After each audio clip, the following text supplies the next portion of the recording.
Some men spend their whole lives trying to prove they belong at the table. I spent mine quietly building the table, then setting it on fire when the wrong man told my son he wasn't good enough to sit at it. Remember that, because everything that follows makes a lot more sense when you understand that about me. Welcome to Dad Raw Revenge. Grab your coffee, get comfortable, and remember the people in these stories had every chance to behave themselves. They just chose wrong. Drop a comment, hit that like button, and make sure you're subscribed. Trust me, you're going to love it here. It was a Tuesday morning in early October, Cincinnati, Ohio, the kind of crisp fall morning where the sky looks like God freshly painted it. Pale blue, sharp edges, leaves turning burnt orange along Riverside Drive. I was in my garage on the east side of Anderson Township, elbow deep in a '67 Mustang restoration I'd been nursing for 3 years, when my phone buzzed. Nolan. Why is he calling at 9:40 on a Tuesday? Boy's supposed to be at work. Almost. Nolan. What's up, son? Silence. Then, breathing.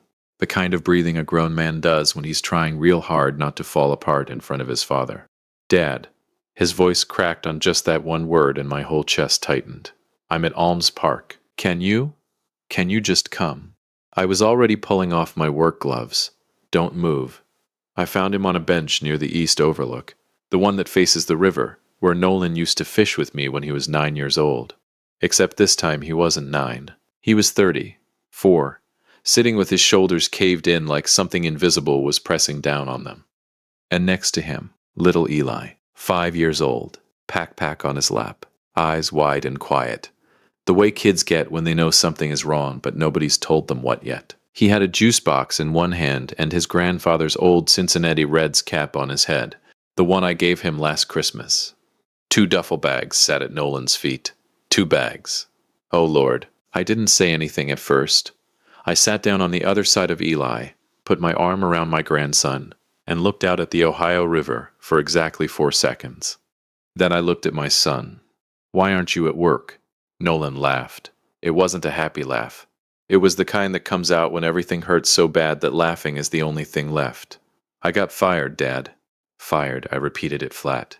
From Weston Flow Enterprises. Yeah. The job you've had for 6 years. Yeah. I nodded slowly. Okay, Cole. Stay level. And the bags? He rubbed the back of his neck. Wouldn't look at me directly. Benjamin came over last night. To the house. Said he'd been talking to people at the company. Turns out he knows the regional director. He paused. He's the one who made the call, Dad. He got me fired. The river kept moving. Leaves kept falling. Eli kept sipping his juice box like the world wasn't quietly combusting around him. Benjamin Wilson, I said. Your father-in-law. My former father-in-law. Nolan's jaw tightened. Amelia filed papers this morning. I turned to look at him fully then. All of this happened since last night? He told her to. His voice dropped low, almost a whisper. He called her after he left our house and told her that if she stayed married to me, he was cutting her off completely. Said our bloodline. He stopped, swallowed. Said our bloodline wasn't worthy of the Wilson name. Bloodline. I sat with that word for a moment. Just let it sit there between us like something that had been dropped and nobody wanted to pick up. Dad. Nolan finally looked at me. His eyes were red.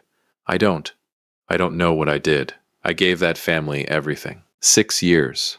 I coached Benjamin's nephew's little league team. I showed up to every Wilson family dinner. I fixed that man's back porch with my own hands. His voice broke again. And he just threw us out like we were nothing. Like Eli was nothing. Eli looked up at the sound of his name. Grandpa, he said seriously, holding up his juice box. It's grape. I looked at that little boy, his father's eyes, my father's nose, 5 years old and completely unbothered because he trusted that the adults around him had it handled. He's right to trust that, son. Grandpa's got it handled. I stood up. Slow, deliberate. The way I do when my mind is already 3 moves ahead and my body's just catching up. Grab the bags. Nolan blinked. What? The bags, Nolan. Grab them. I reached down and took Eli's hand. We're not doing this on a park bench. Dad, where are we? Get in. The car. He knew that voice. Every son knows that voice. The one that doesn't argue with. He grabbed both bags without another word. We drove east on Route 50, then merged onto I-275, Nolan kept looking at me sideways, waiting for me to explain, waiting for me to say something reassuring or emotional or fatherly. I turned on the radio instead. Johnny Cash. Appropriate. Dad. You're scaring me a little. Good. I checked my mirror. Means you're paying attention. Where are we going? Where are we going? 32 years I kept this quiet. 32 years of early mornings and late nights and handshake deals, and reinvested profits and not one word to anybody. Not my neighbors, not my brother. Not even Nolan's mother, God rest her soul. Not the full picture anyway. 32 years of being the man in the modest house on the modest street driving the modest car because I watched my own father get robbed blind the moment people knew what he had. I wasn't making that mistake. But Benjamin Wilson just made a different one. He looked at my son, my blood, and decided we were beneath him. He pulled strings to destroy Nolan's career. He broke up my son's family. He sent my grandson to a park bench with 2 duffel bags. On a Tuesday, in my city, we pulled off the highway onto Mosteller Road in Sharonville, past the shipping companies and the industrial parks, until I turned into a long private drive behind a facility that stretched nearly 4 city blocks. Nolan sat up straight. The sign above the main entrance was clean, steel lettering, understated, professional. Nova Group, Advanced Manufacturing Solutions. Dad. Nolan's voice had gone quiet in a completely different way now. What is this place? I parked, cut the engine, sat there for just a moment looking at what 32 years of silence had built. This, I said, is your inheritance. I opened the car door, and we've got a vendor meeting to reschedule.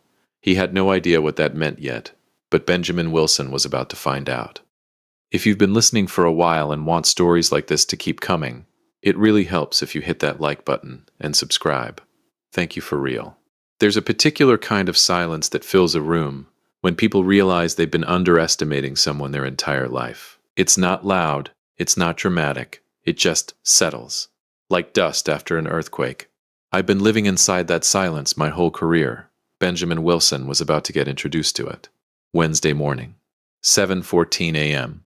I was already at Nova Group before the first shift clocked in. That's a habit I built in my 30s and never broke. You want to know the health of a business, don't look at the books. Look at who shows up first and who leaves last. I'd been showing up first for 32 years. My office was on the 2nd floor. Corner room, glass panels overlooking the production floor below. Nothing fancy. A desk, 2 chairs, a whiteboard covered in numbers that would have made Benjamin Wilson's eyes water. I kept a framed photo on the corner of the desk. Nolan at 12, holding a fish we caught at Winton Woods, grinning like he'd just conquered something. I looked at that photo every single morning. Today it hit different. My operations manager, Russell Briggs, knocked twice and walked in at 7:30 sharp. Russell was a big straight-talking man from Dayton who'd been with me for 19 years. He knew every inch of this facility. He also knew without being told when something was in motion. He took one look at my face and sat down. You want coffee first, or should I just brace myself? Pull the Wilson account, I said. Russell's eyebrows went up exactly a 1/4 inch.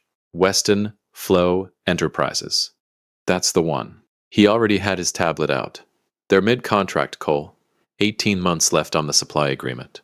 Components division, they move about $2.3 million through us annually. $2.3 million. Benjamin Wilson sat across dinner tables telling people about his thriving manufacturing supply business, without ever mentioning that the engine underneath it, the contract that made his quarterly numbers sing, ran directly through my facility. The man called my bloodline unworthy while cashing checks signed by my company. I almost smiled. Almost. I'm not canceling the contract, I said. Russell paused. Okay, I'm restructuring it.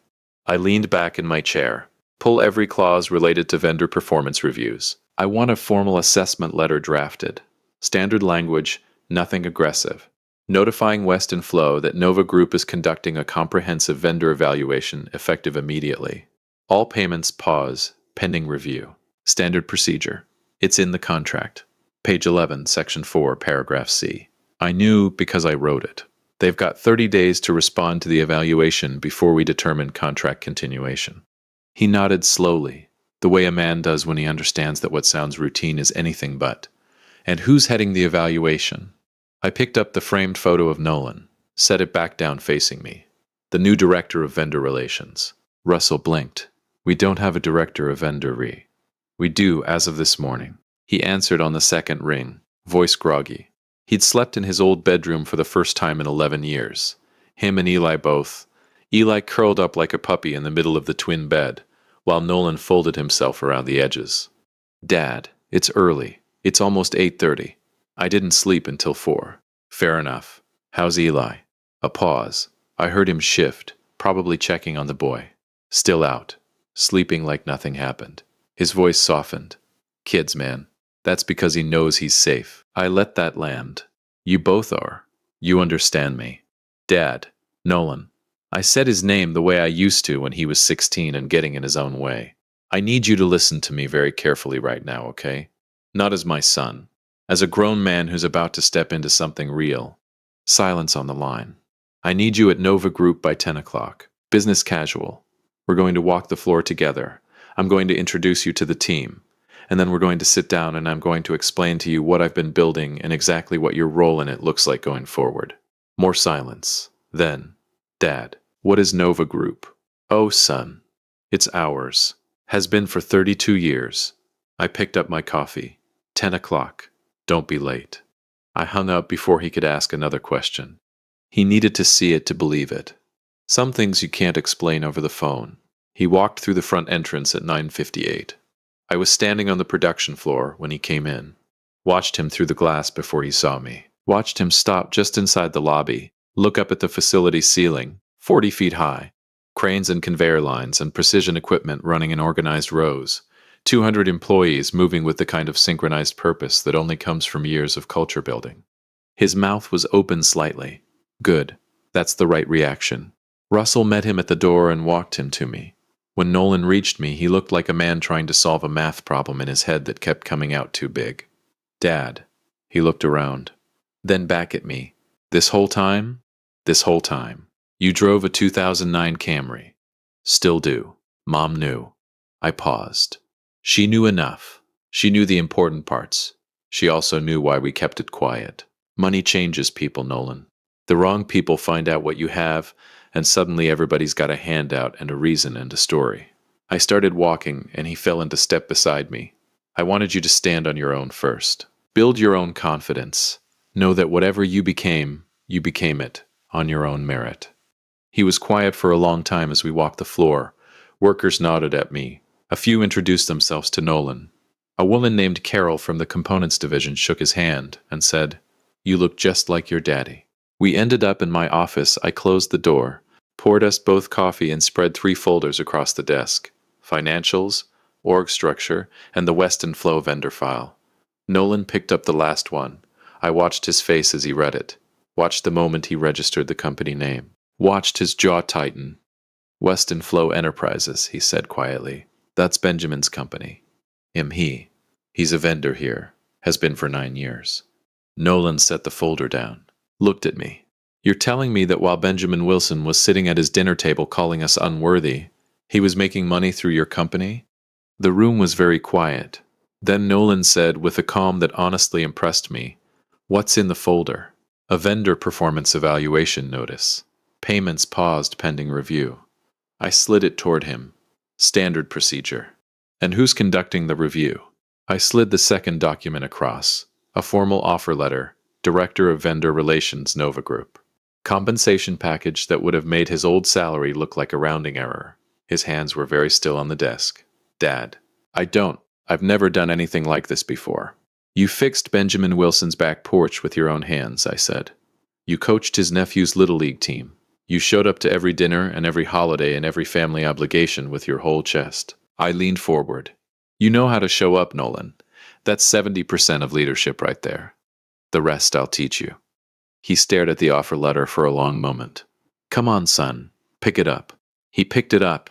When Benjamin gets that evaluation notice, he said slowly, he's going to know something's wrong. He's going to make some calls, I agreed. He's going to ask around, and eventually, I sat back, he's going to figure out whose building he's been in for 9 years. Nolan looked at me.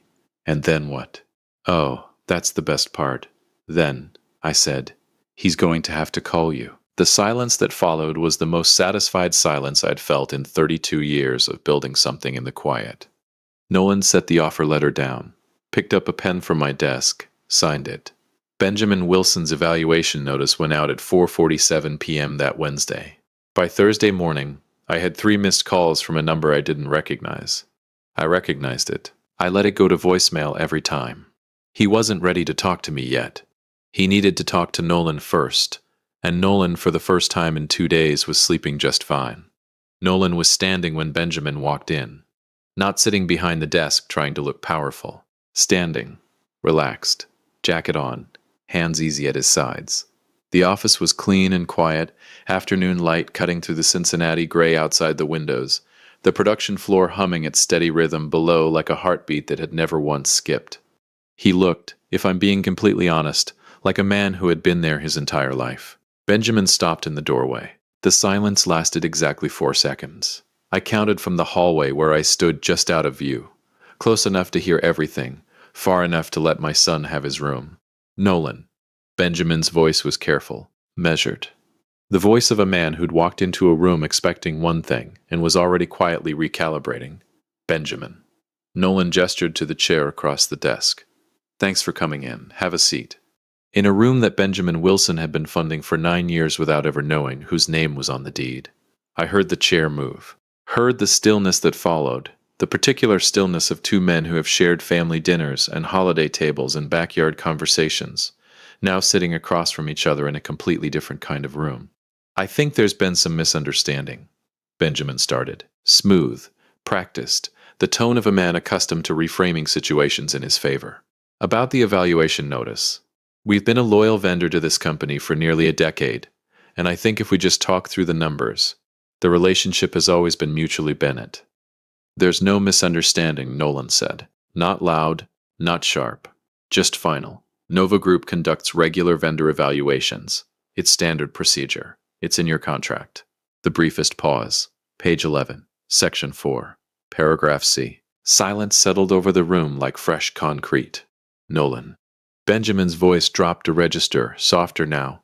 The involuntary softness of a man feeling the floor shift beneath him. Look, I understand things between our families are complicated right now. I understand there are emotions involved, and I'm not dismissing that. But business is business, and I don't think we need to let personal matters cloud what has been a very productive professional. You're right, Nolan said. Business is business. Benjamin paused. Hadn't expected agreement, which is why I want to be completely professional about what happens next. I heard movement, the quiet slide of a folder across a desk surface. There it is. I've had our team prepare a revised vendor agreement, Nolan continued. New contract, restructured terms, fair pricing, realistic delivery benchmarks, standard performance clauses. Nothing punitive, nothing personal. Heavier. Benjamin was reading. I could picture it. The man in the charcoal suit, silver hair, 9 years of comfortable assumptions, dissolving line by line as he worked through a document prepared by the son he'd thrown out of his daughter's life 4 days ago. 4 days. Benjamin Wilson had turned our world upside down on a Monday night, and by Friday afternoon his entire business lifeline was sitting in Nolan Edwards' hands in a building Cole Edwards owned. God has a sense of humor. He just doesn't always show his hand early. This is... Benjamin started. Stopped. These terms are reasonable. I know they are, Nolan said simply. I wrote them to be. More silence. Nolan. Benjamin's voice had changed again, something underneath it now that hadn't been there when he walked in. Something older. Quieter. Like a man who'd been carrying something heavy for a long time and could feel his grip finally going. What I said. About your family. About your... He stopped on the word. Couldn't quite get it out the second time. I was wrong. I've been wrong about a lot of things for a long time, and I told myself it was principle. No, it's okay. I forgive you. I appreciate that. The honest response of a man who's been wounded and isn't pretending otherwise. The evaluation will run its course, Nolan continued. Whatever happens professionally, happens professionally. But Eli needs his grandfather, his mother's father. Whatever that relationship looks like going forward, that's between you and God and your daughter. My jaw tightened in the hallway. Not from anger, from recognition. Because that's the most honest thing Benjamin Wilson had ever said in my presence, and he didn't even know I was there to hear it. Nolan let the words sit, didn't rush to fill the space, didn't offer cheap comfort or easy absolution, He let the man breathe inside his own truth for a moment, which, if you ask me, was more grace than Benjamin Wilson had earned, and more character than most men his son's age could have managed. I appreciate that, Nolan said finally. Steady, warm but not weak. Genuinely. Then, but I need you to understand something, Benjamin. His voice was quiet now, the kind of quiet that commands a room better than volume ever could. Not as a vendor, not as your former son-in-law, as a man. I stopped breathing. My father built something extraordinary. 32 years. Quietly, without asking anyone's permission or approval or validation. Another beat. He built it for our family, for our name, for Eli. I could hear the steadiness in every syllable. No tremor, no performance, just truth. You looked at us and saw a bloodline that wasn't worthy. You made a phone call that cost me my job. You pressured my wife into walking away from her marriage. The room was absolutely still, and somehow, Nolan's voice stayed level even as the weight of those words filled every corner of that office. You ended up sitting across from me, in our building, reviewing a contract that determines whether your company survives next quarter. Nobody moved. Nobody spoke. Then Nolan slid something else across the desk. A pen. My father taught me that real power doesn't humiliate. I closed my eyes in the hallway. It just makes things very, very clear. The silence that followed was the longest 8 seconds of my life. Then, the quiet, unmistakable scratch of a pen moving across paper. Benjamin Wilson signed the contract. Nolan signed it after him. Calm. Deliberate. The way a man signs something he's already decided. Nobody said another word about bloodlines. Nobody made a speech. Nobody twisted the knife or raised a voice or did anything that needed to be done because nothing needed to be done anymore. Everyone in that room knew who won. Nobody said it out loud. They didn't have to. I walked downstairs. Not into the meeting.